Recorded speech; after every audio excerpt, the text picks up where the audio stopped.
Alright, time for another DraftPhysics.com, DebatePhysics.com also. Video presentation on the subject of physics and specifically ways of measuring energy. Doing an experiment to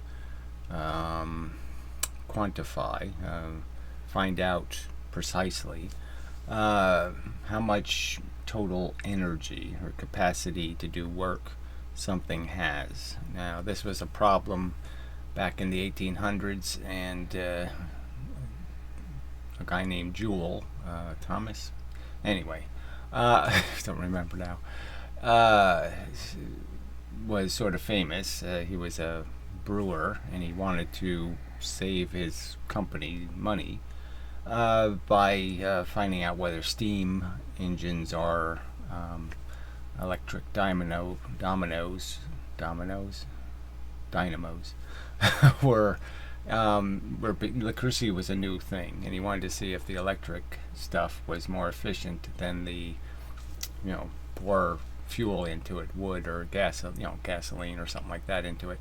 Anyway, and so in pursuit of that, he created some experiments that were fairly good. Frankly, they weren't precise enough either. And that's part of the subject. What is the subject, frankly? All right, so ideally, your measuring device should take nothing, from the energy of the object. So ideally, you want something that just, like a rubber band, you could argue, that just displaces, and you could visually see its displacement. All right. And then it gives back essentially what it consumes. That's the ideal. But we don't have ideals. And so in talking about this, it's sort of been explained about how, if you have your scale in gravity, then the weight of the object gets in the way of measuring its motional impact. And in the case of doing things horizontally, you have to consider the weight of all the parts now that you're going to move, because now they're going to affect the calibration of the scale.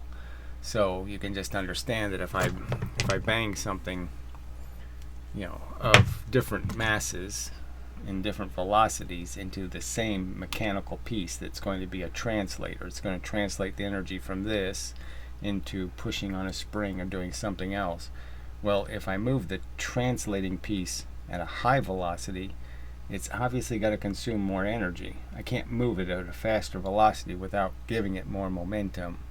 So the problem is the lighter object ends up losing more energy to the translator than the heavier object moving the translator slower. The slower I move the translator, the less the translator takes out of the measurement. Now you can sort of get an impression about how good a device is or how efficient by how much it gives back. So we're talking about you're pushing the energy in, and most of these detection systems are capable of giving the energy back out. And if they're only going to give it back, 30% of what you put in, well, then it has a lot of translating devices that are consuming the momentum. And the key is to have translating devices, mechanical parts, that take the same energy regardless of the speed. Because if it's uneven, then your lighter mass moving at a higher velocity is going to pay a higher price in terms of how much energy it's going to lose to the reading than the thing moving slower. And it's just a fact that it won't give you comparable results. And we sort of talked about this scale that Dispar is using before, the cheap one. We bought a more expensive one, but I think that's even more parts to get in the way. It's made to measure in gravity. Gravity, it doesn't matter what the weight of all your parts are, because you're not doing impulse readings. You're doing long time exposure, so to speak. And so the weight of the parts has already been calibrated into the scale readings. All right, so so it's not simple. Measuring impulse energy isn't simple, and so he's suggesting an experiment, but I argue it's not going to work. So it's try something else. The other point is, I don't know why he's switching the experiment again. I was kind of hoping he would just do the little pushing the cars thing at a slower speed, just to see if maybe it's the high acceleration, the high velocity, that's creating more noise or capacity for things to go sideways, to lose energy and friction and all that stuff. The slower you can do the experiment, obviously, the better. It's sort of like Galileo rolling things in gravity. I mean, he slowed down the process of something falling so he could see what happens. Anyway, but it is where we are. So anyway, I have suggested just doing a coupled oscillator. So if you're going to use pendulums, which I like pendulums, they're really efficient. They don't lose energy quickly, so they're kind of energy conservational. And so if you can use them in some way to make comparisons between light masses and heavy masses and transfer of energy, then it seems pretty close to an ideal. And it seems like a coupled oscillator between two pendulums would be a very efficient system, because if you make them with equal masses, the thing can transfer the energy for a very long time without losing much of it. You're only losing 1 or 2% per interaction, per transfer, so it's highly reliable. So anyway, we'll play the video, and I'll make my points where required.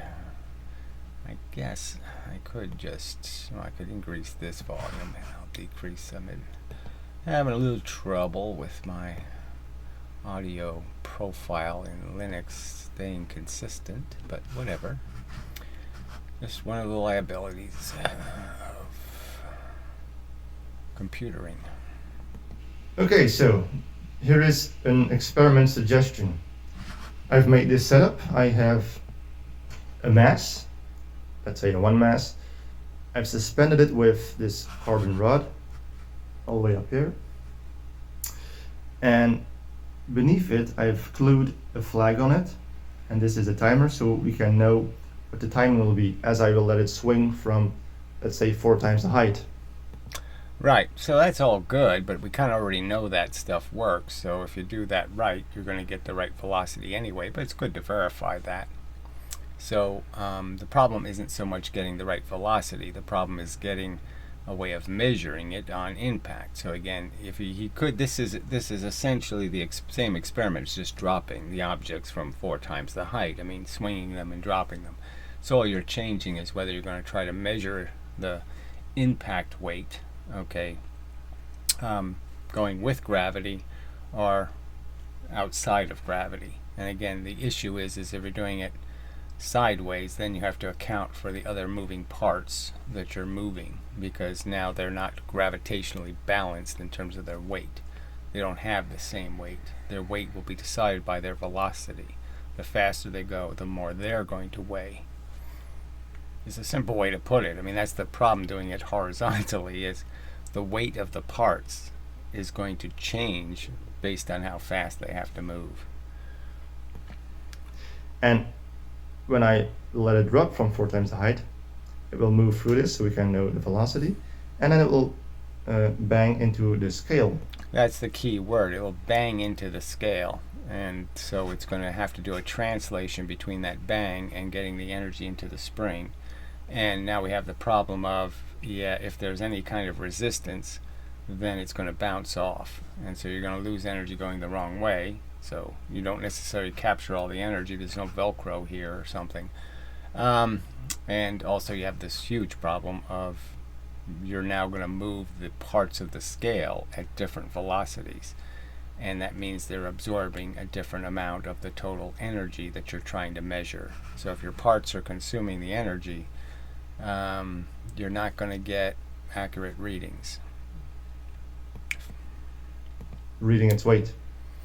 And then I can do the same with, I'm going to double the mass, dropping it from once the height, so that we have half the velocity, and we can be really sure of the velocity thanks to the photo gate, and then see how much it will.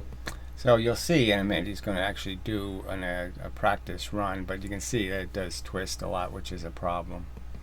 How much the weight will be. So this is a little. I'm going to show you. Put the camera over here. So again, this really hasn't been an issue. I mean, theoretically, there's no argument that you can't establish a height that you're actually going to drop it from, and that the rules are pretty much 4 times the height, twice the velocity. So there's not much evidence challenging that truth. So testing the velocity probably won't be interesting. Holding it, and then like that. Alright, so you can see it bounces back, but technically, right, it should bounce back with all of the energy. It's a spring. It should go into the spring and throw the thing back at the same energy it went in with. That clearly doesn't happen. I could argue that there's setups where they take rubber bands, and they have a rubber band across a distance going this way, and then another set of rubber bands going this way. So you have a rubber band going vertically, and a rubber band going horizontally, and then those two bang into each other. And that looks pretty efficient. I mean, in most air cart experiments, things will bounce back and forth between those rubber bands, not losing too much, what appears to be not much energy.